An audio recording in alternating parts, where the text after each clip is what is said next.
Hey everybody, welcome to Sex is Medicine. I am your host, Devi Ward Erickson, here with another fabulous episode of the #1 resource for holistic sex education on the internet.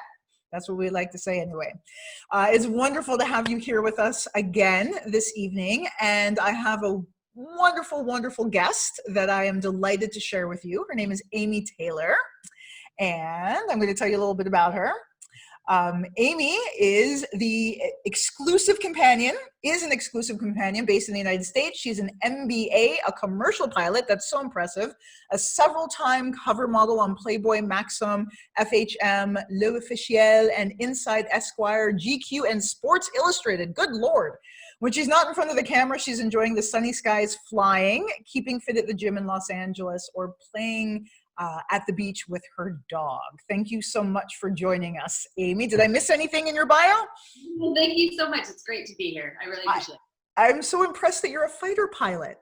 Oh, hardly a fighter pilot, but yeah, I've flown cargo, I've flown charter, I've flown as a flight instructor.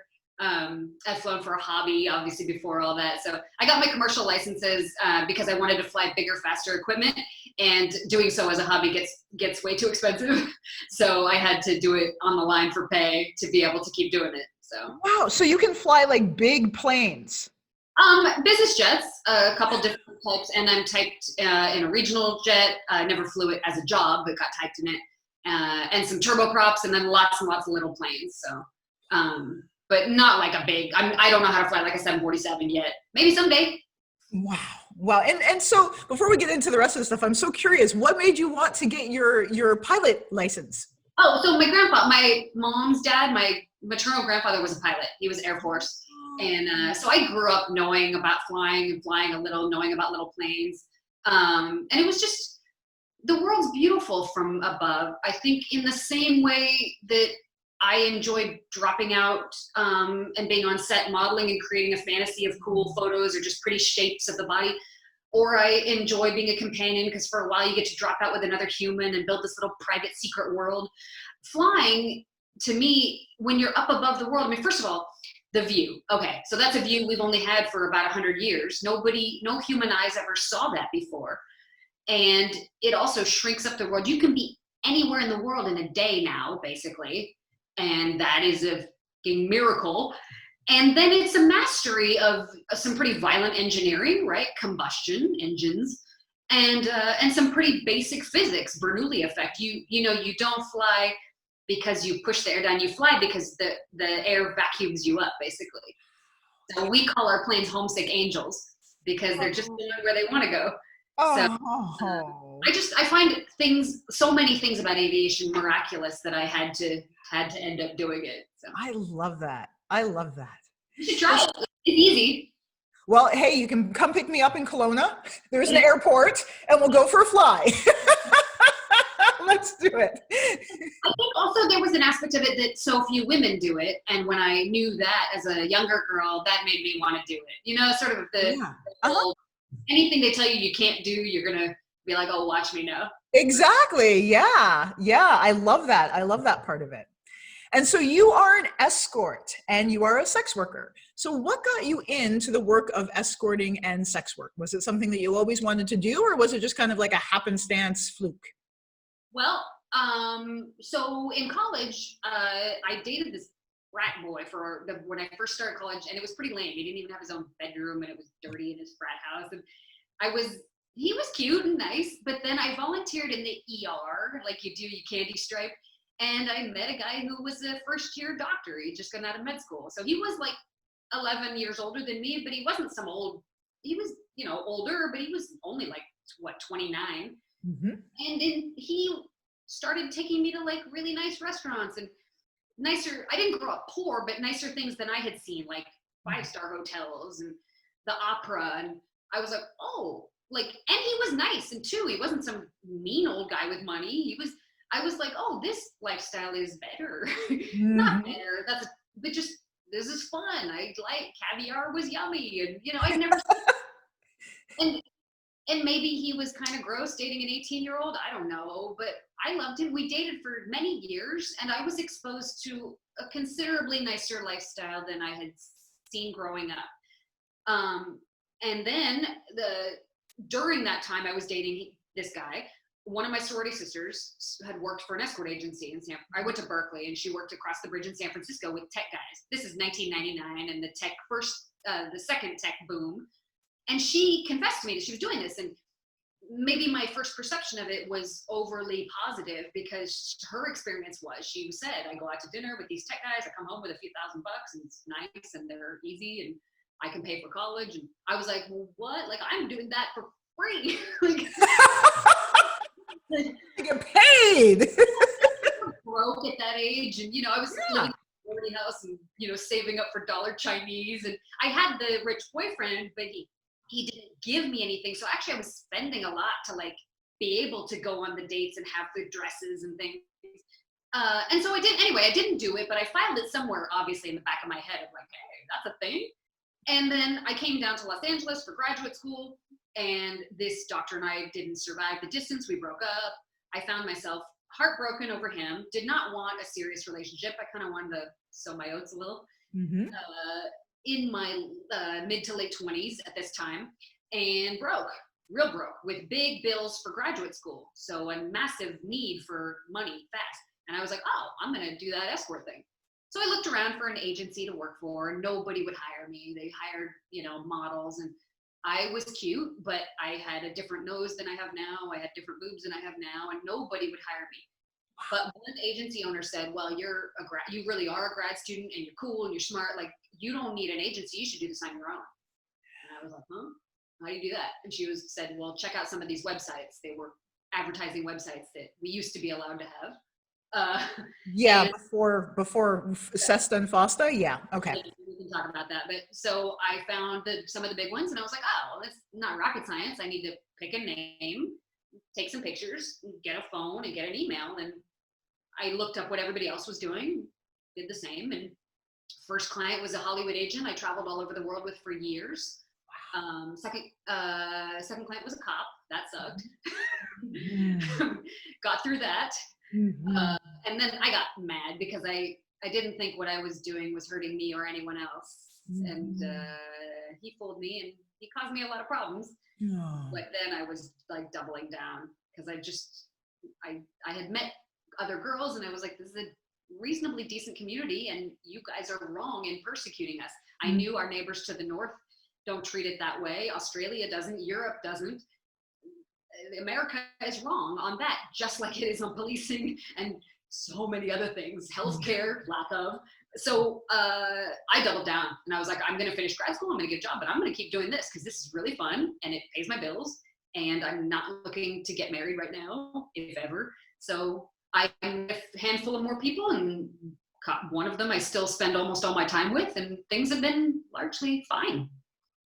So what do you love about the work you do? So I have many friends that are sex workers, and they very often say the same thing about what they love. So I'm curious to know if that's true for you as well.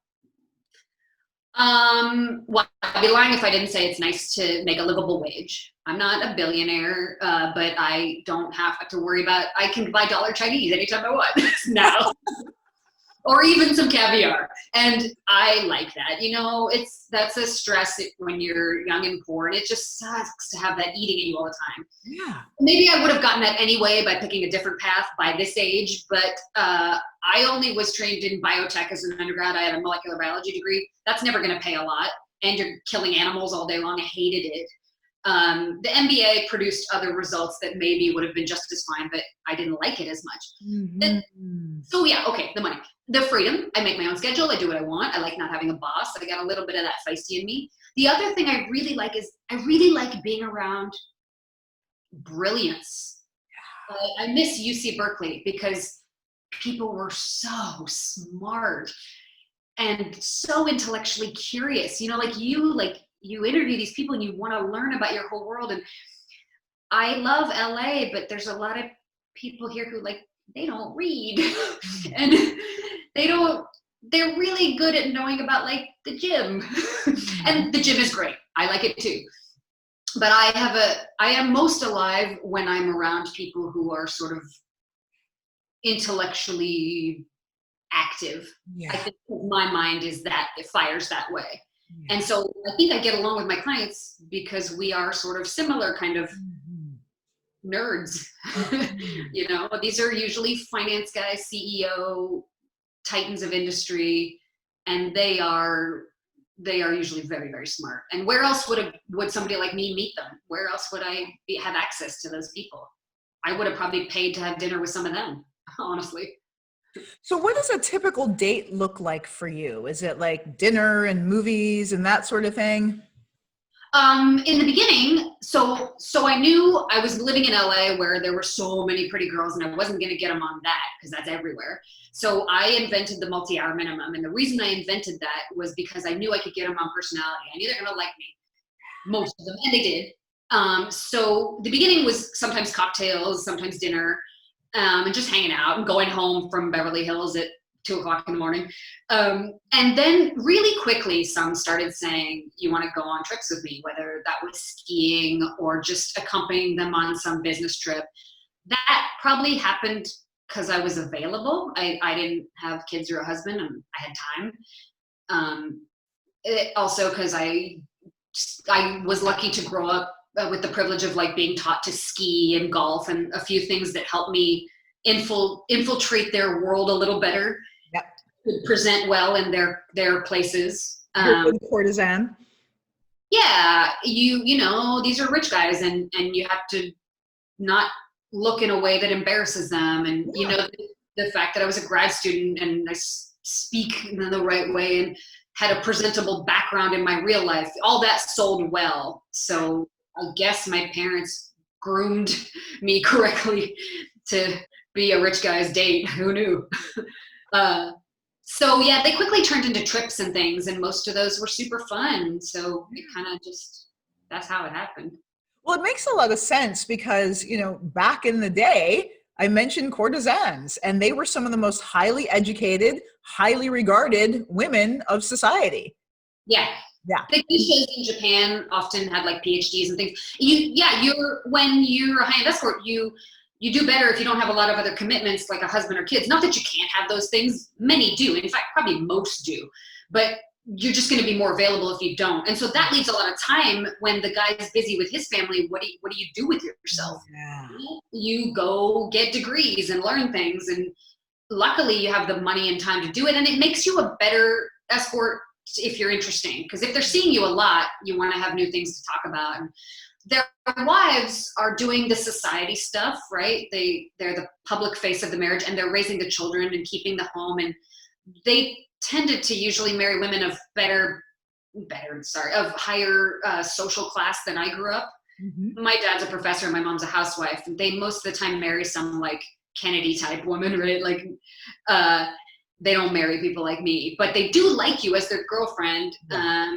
Because of that, like you're intellectually interesting. I've had countless clients tell me that it's neat that I discuss books and their wife hasn't read a book in 20 years. I would argue that's not fair to her. She's busy raising their children.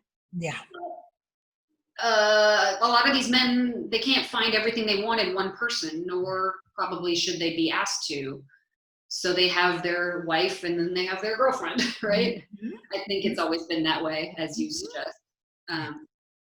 We are we're job sharing, I guess, of this man.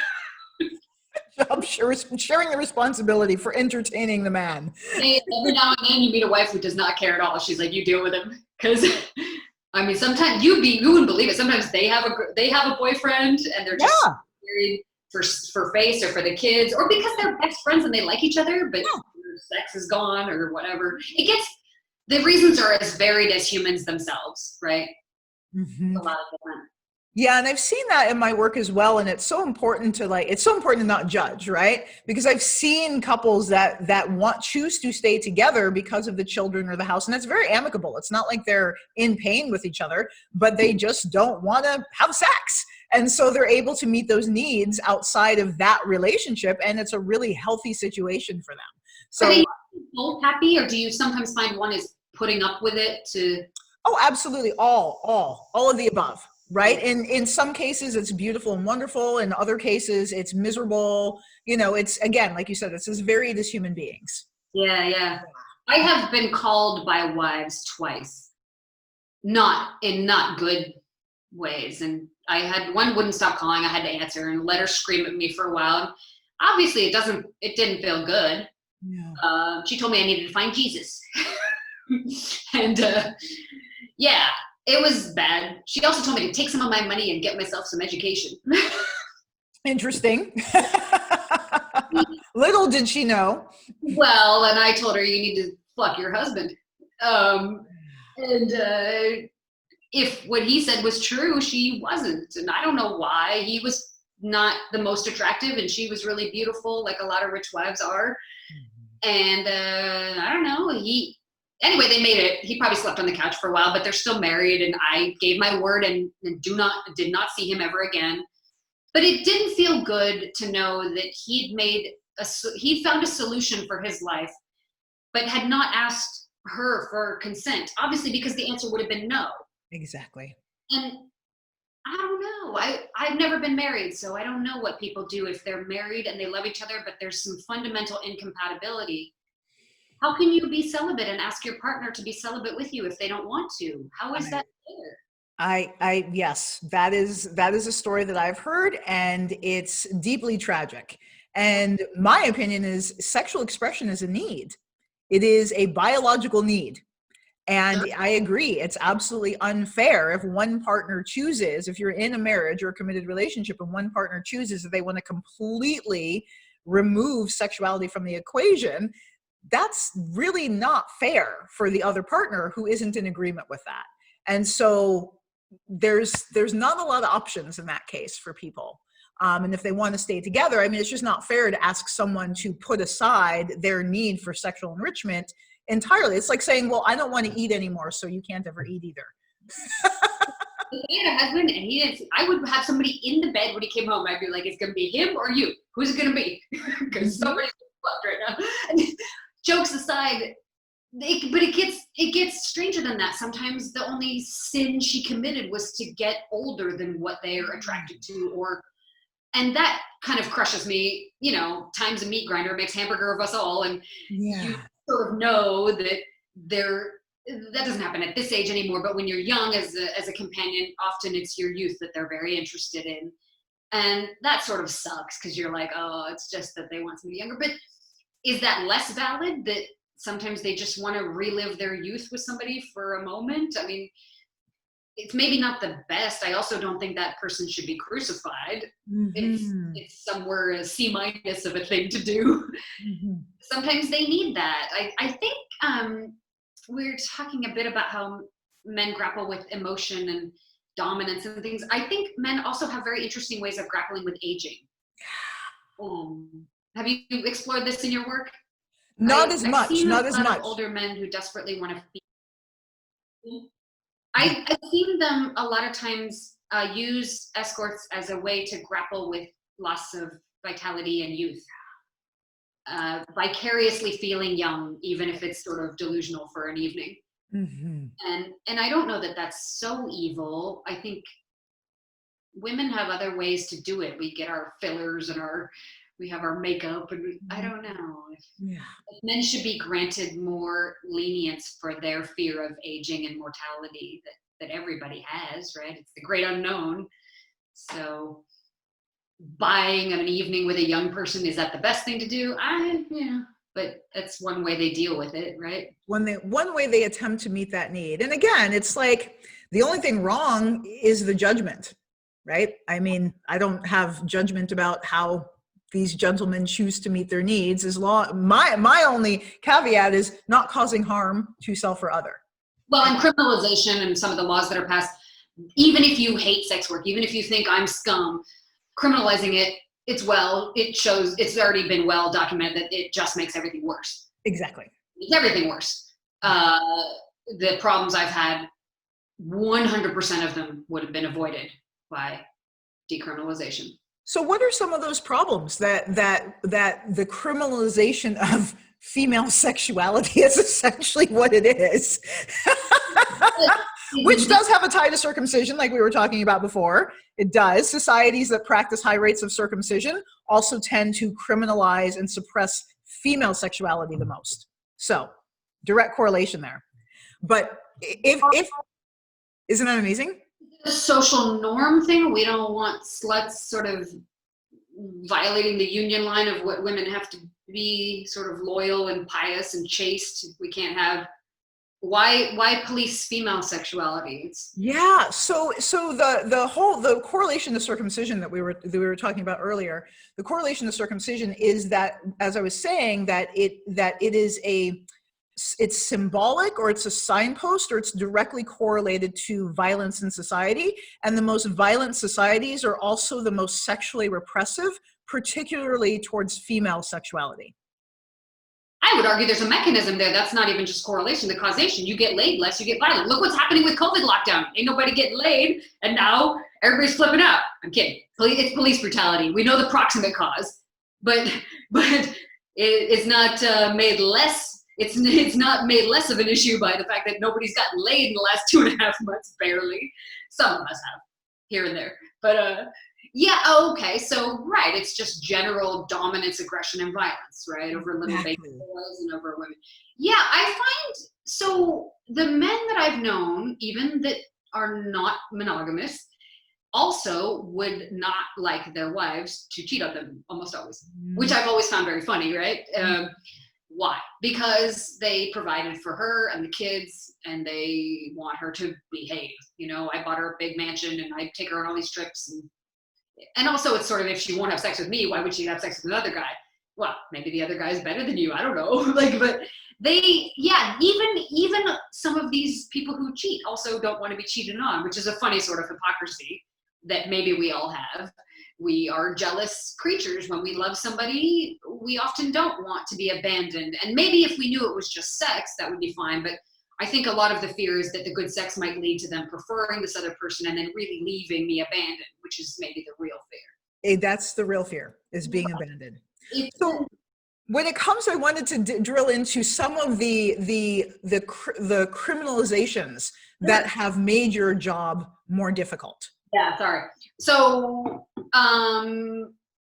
yeah, of late, the American Sesta laws, which, so we're generally censoring the internet more. When the internet was started, there was the Communications Decency Act, Section 230, that said that websites weren't responsible for the content they host.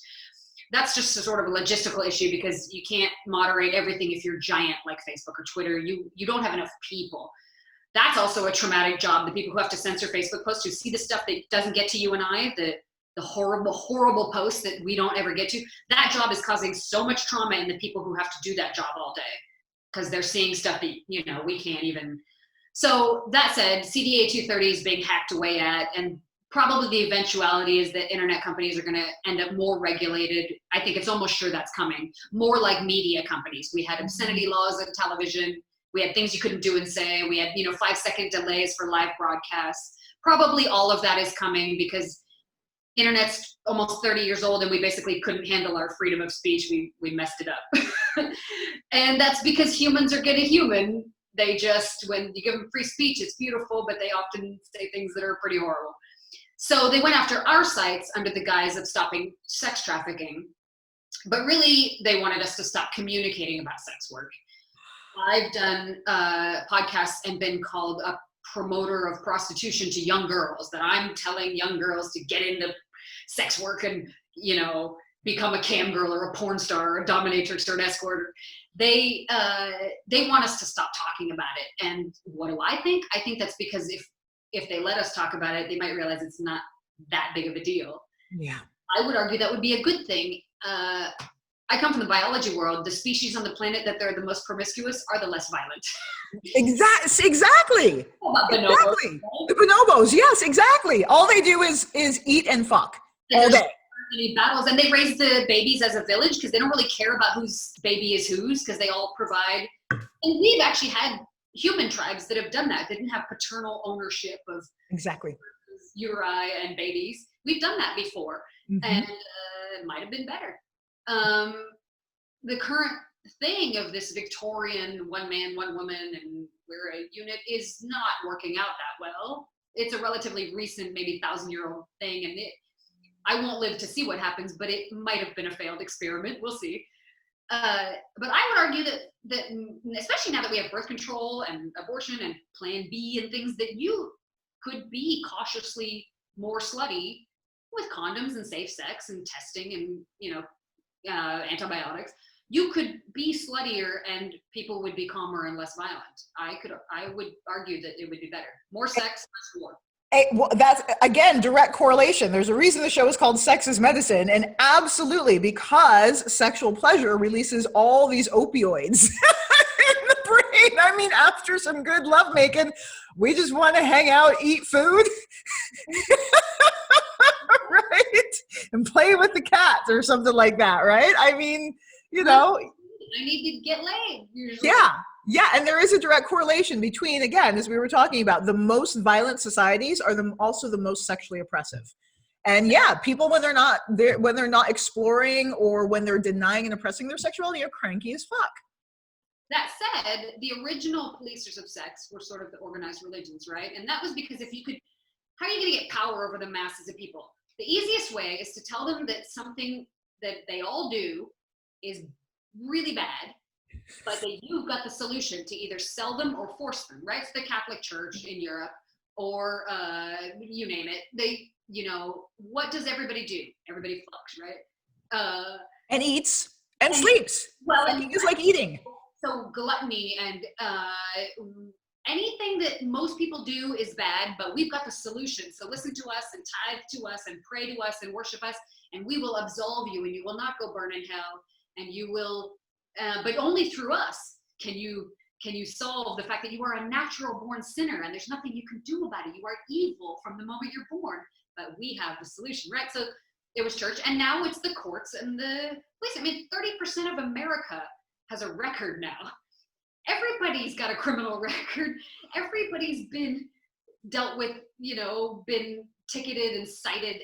The files they've got on everybody. So it's the same thing as the church. Normal human behavior, sex, arguing, free speech, criminalized. And here now we have our courts and our cops to correct you, maybe incarcerate you for a while, maybe just cite you and keep some notes on you forever. Criminal records are with you till you die. And we're going to sell you the solution to enforce our norms on you. And that is because the only way you can subdue people's natural, wild, beautiful freedom is to make them ashamed. Yes, amen. Exactly. Right? So criminalization of women wanting to capitalize on their youth and beauty or their willingness to date a guy and obtain resources for it from men who have traditionally hoarded those resources. It's allowed through marriage. That part's just fine. But if you do it in another way, we're going to decide for you that that's very bad. Then we're going to make you feel terrible about yourself. I mean, the only way to absolve yourself after being a sex worker is to sort of retroactively decide that it was abuse and torture and that now you are reformed. And oh my God, ain't no sex worker hater like a reformed hooker. Yeah. There's someone out there. And to fix some shame in you, because when you are ashamed and you love yourself less, you are far easier to control, right? Healthy self-esteem is dangerous. Can't have that. Yeah. I love that. 7 deadly sins as marketing ploy by the church. It's marketing. They were just marketing to you. They were speaking to the pain of your unmet need. And so things like Sesta Fosta, they've taken away our communication. And all they did, FYI, folks, is shove it underground. There's already secret apps. There's greater abusers. A lot of younger girls have gone back out on the streets, which has been a gold mine for pimps. Not all of whom are very nice. My personal problems, there was a site called the Erotic Review, was run by an online pimp. And he wanted me to, what you do is you have your clients write reviews, and then he charges money to read those reviews. So sort of an indirect pimp, right? He makes his money off this website, and it's your labor and your clients that he's sort of commoditizing and selling. And I refuse to be part of that system, because reviews of sex acts criminalize me in America, so I don't want that anyway. I don't want to sell sex acts. You buy my time. You don't buy access to sex with me because it's illegal here. Secondly, because I'm not here to make that guy money. You figure out a way to make money on your review site. That's not my job. When I told him that I was unwilling to be part of that system, he did what pimps do. And because I had no legal protections in my country, he outed me to my friends, my family. I lost everything. I lost most of my friends. I lost my job. I, at the time, was pregnant and miscarried my unborn son. And yeah, you know, I was consumed with revenge.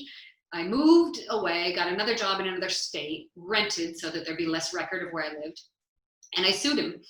And turned out he was kind of an idiot, so he didn't even show up in court. Turned out he had some drug problems and was a thug. He was had been arrested for raping a woman a few years ago. He's just a bad person. So I won the case, and when I won the case, he came to where I was living at the time, Phoenix, Arizona, to kill me. And luckily, was put in prison for a few years. Yeah, you can Google it all, the erotic review, and there's news articles about it. And he's out now, and so far so good.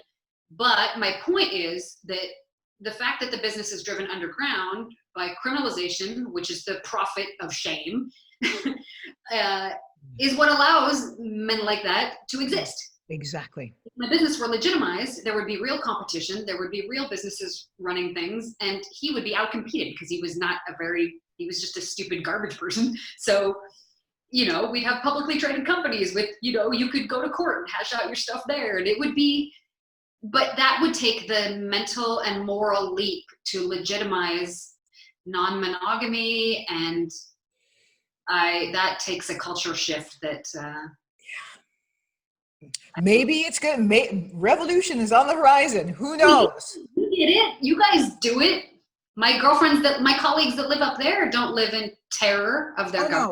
No, not at all. I mean, obviously it's not perfect, and there's issues in the system that I'm not aware exactly. Like I don't have it all cohesively in my awareness, but my friends who are sex workers, of course, they're aware of all that, and it's way better than the States. The sex workers are not criminalized. I believe the clients are criminalized, but it's not enforced. In fact, Vancouver Vancouver City has clearly stated that they have no interest in criminalizing sex workers because it's nonviolent crime. They're like, why would we criminalize sex workers and their clients? Because it's not hurting anyone. So it's like illegal on the books, but they're not going to they're not prosecuting. They're not actively prosecuting. Well, that's better. Yeah, it's way better. It's way better. Yeah, and the puritanical culture in the United States it's oppressive, and exactly it when it drives things underground, that's where things can fester. It's the shadow that we were talking about. They fester and they get nasty in there.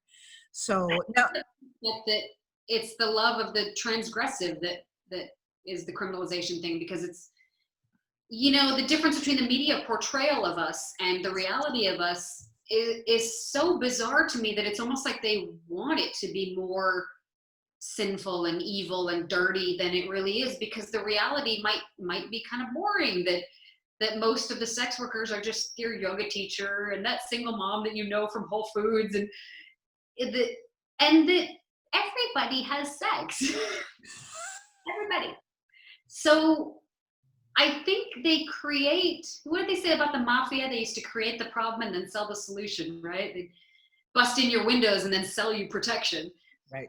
I think I had to go to court last year, and this big, shining, expensive glass building was mostly empty. And as you're waiting around, dealing with your stuff, as you see cases coming and going, and most of them were just bullshit. Like two people that got drunk in a bar and one slapped the other one and now they're in court for assault. And they should just apologize to each other and go home. And instead you're wasting a ton of money and time. Some of the things that were happening there were serious. Most were not. And it was just this colossal waste of people and power and money, and creating a business that did not need to. I mean, look, we've shut down almost everything and it was functioning, right? So how much stuff did we not need? A lot. I think we create criminalization of sex work. I mean, I have colleagues who think that it's a fun thing for the cops to go do these vice stings, because then they can, I mean, that's what happened to me when I was arrested. That cop got to have a good time with a girl in her late 20s, and then he got to throw me on the floor and arrest me and make my life hell for a year. Yeah, much more fun than going after a gang member, right? Tell us about that story if you're open to it. So it was a vice cop who was like undercover busting you. Is that the situation? So you didn't know what you were saying yes to? It was my second client, and I was very naive, graduate student, and I didn't come from the streets. So if you called me, I was so stupid. And if you said this was your name and what you did, I was like, okay. And the silver lining that was good about that is I learned that people lie, and that taught me very quickly to screen. And the good thing about that is the next liar might have been a murderer. Yeah. So maybe he saved me, because it sucked to get arrested and deal with it all in court and lawyers, and it was expensive and annoying. It worked out fine. But we had a lovely time and a great meal, and I was like, oh, and he was kind of nice looking, and I was like, oh, I hope he likes me and he'll date me for a while and help me pay for grad school, and I've got somebody to enjoy time with. I'm kind of lonely, and he's older, but he's nice looking. This will win-win, right? And one thing led to another, and it was fun. And then suddenly he sat up and was like, oh, I should pay you now, right? And I was like, well, what guy gets up in the middle of all that and starts? Yeah. And there's this moment, cops will tell you about it too, where the cop and the person they're going after both know that something's about to. Thumbs up here. Yeah, I just knew something's wrong. And I sat back on the floor, and he was sitting on the bed, and he suddenly gathered his clothes up. It all happened very quickly. Gathered his clothes up and walked across the suite into the bathroom. And at that moment, the door busted open, and an entire SWAT team threw me on the ground, put a gun to my head, and handcuffed me. And they put a gun to your head for having sex with somebody. Yeah, I didn't even get to, but yeah, I was going to, because he was cute. I wanted to.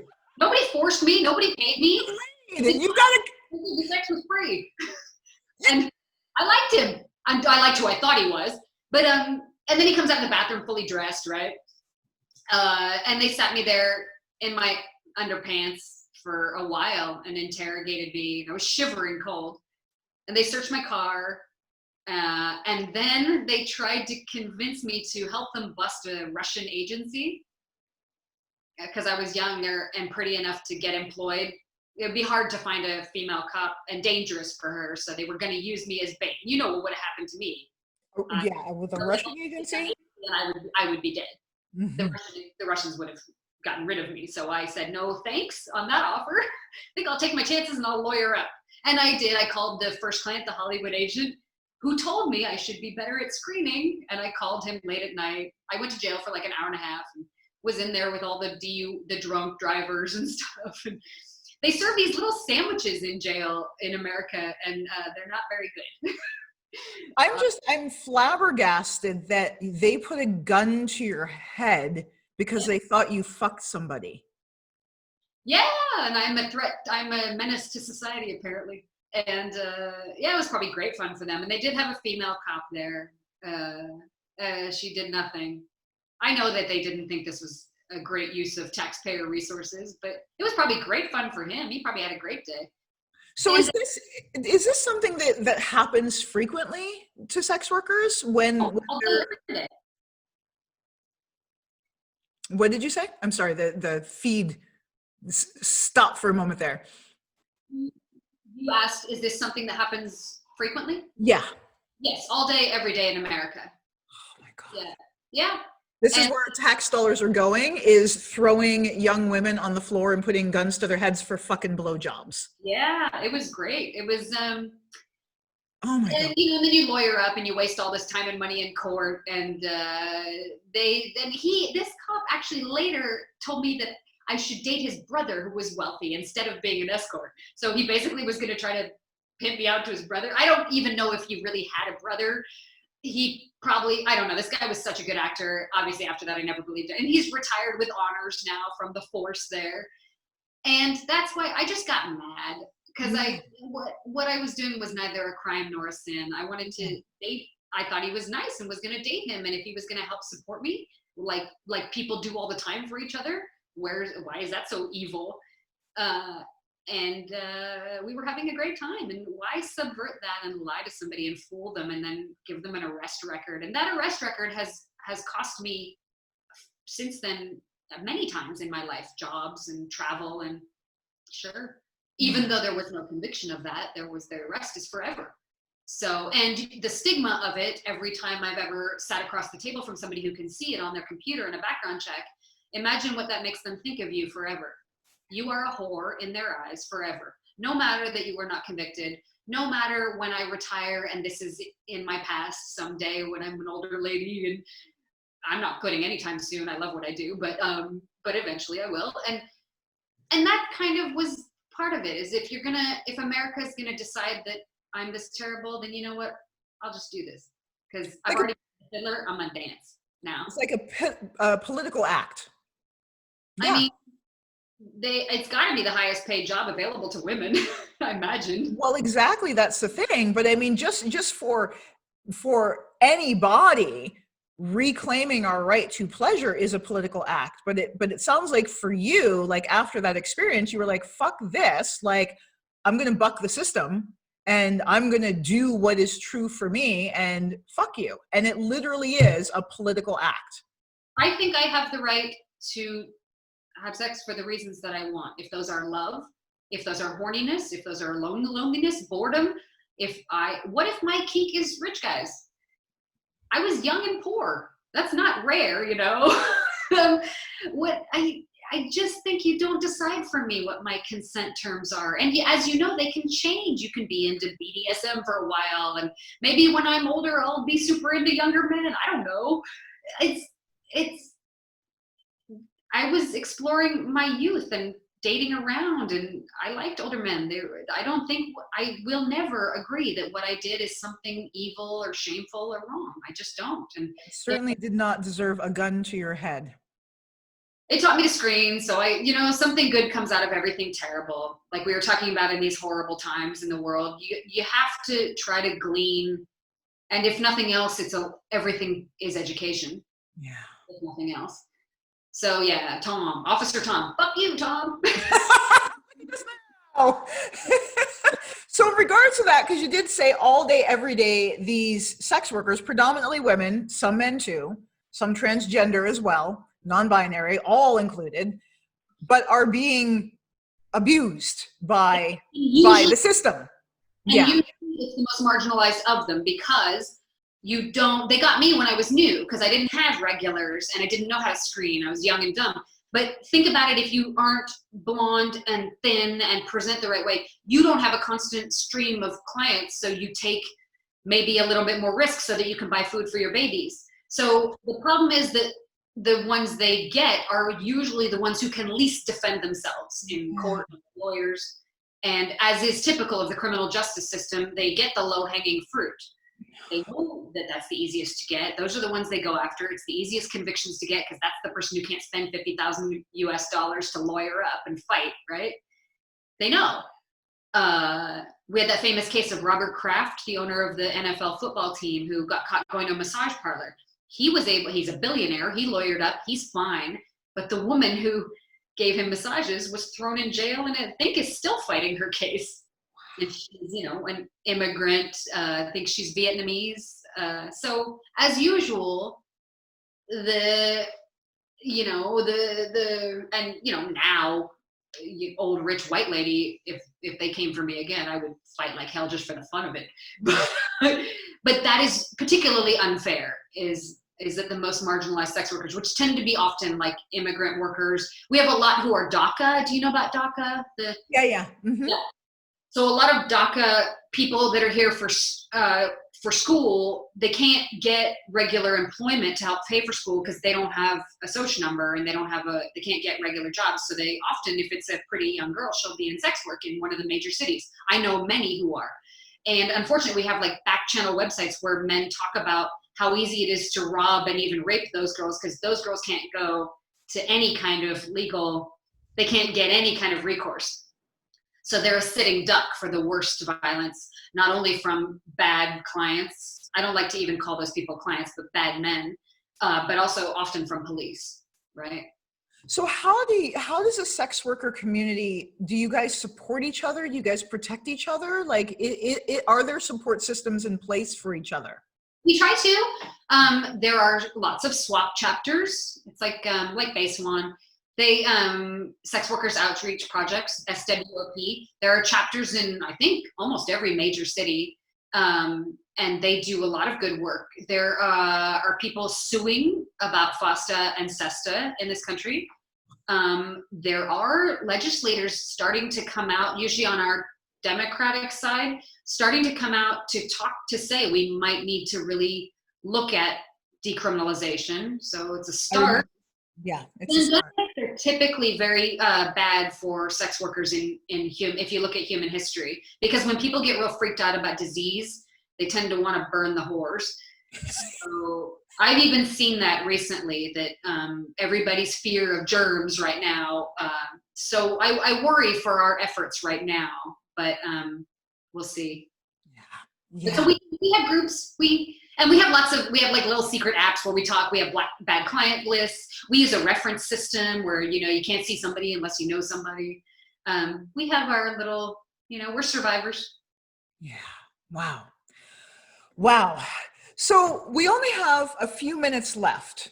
So what are some things about sex work that are interesting and fascinating that not many people know? Oh, that's great. So in my career, the diversity of clients. So I used to have one client who it was almost like a requirement for you to talk dirty. He was very audio philic, like some people like to hear stuff. And so lots of dirty stories, and I would run out of content because it's a lot, right? So on flying to see him, we always met out of town somewhere in the world, and I would look up on literotica.com. Thank you, Literotica, for existing. You saved my career for years.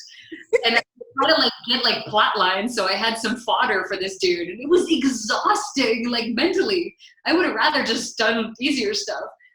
The diversity of clients. I made a mistake once and flew to Japan to meet a guy who, it turns out, had been using a translation program to speak to me during email. That's how I learned you should talk on the phone first. I never did. And it turned out he spoke zero English, zero.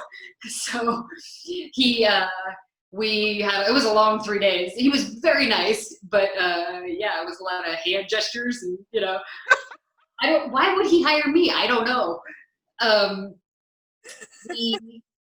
Oh God, the embarrassment of,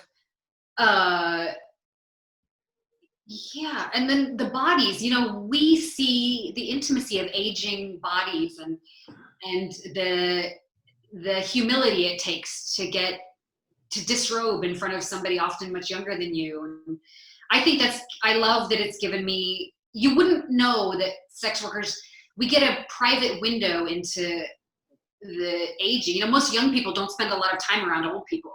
Yeah. And so I got to see down the road, and I'm so grateful for what that gave me, that I saw that older people are sexually alive and they're not gross or to be parked somewhere else, and that they need touch and love and affection too.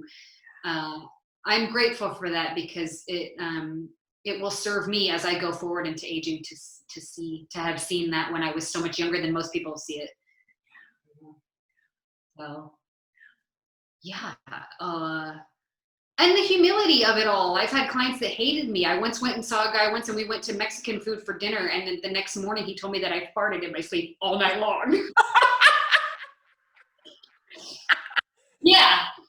And why would you tell me that? I can't do anything about it. It happens. He probably did too, but I was asleep. And he never called me again. So hi, Ron, if you're watching this, I'm sorry. No Mexican food on dates. Apparently not for Amy. So if you take Amy out, don't take her for Mexican food.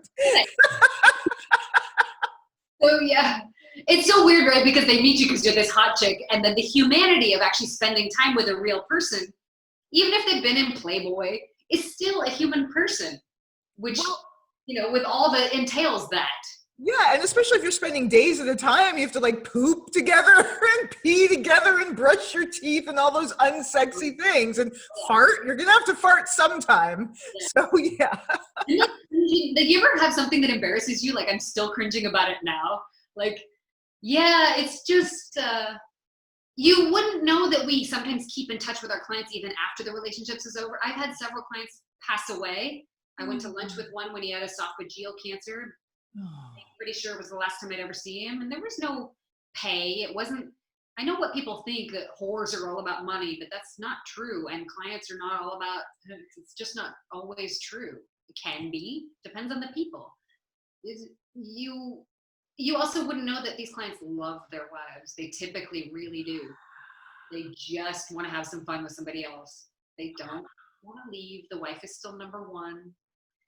It's not actually a threat in almost any case. I'm sure that exists, but for the most part, it's no more of a threat than when they go play a game of golf or get a massage. That can be hard for women to relate to, because maybe some women don't compartmentalize the same way. Some do, but I just wish people knew that not all clients are awful. I hate to see them say that about them.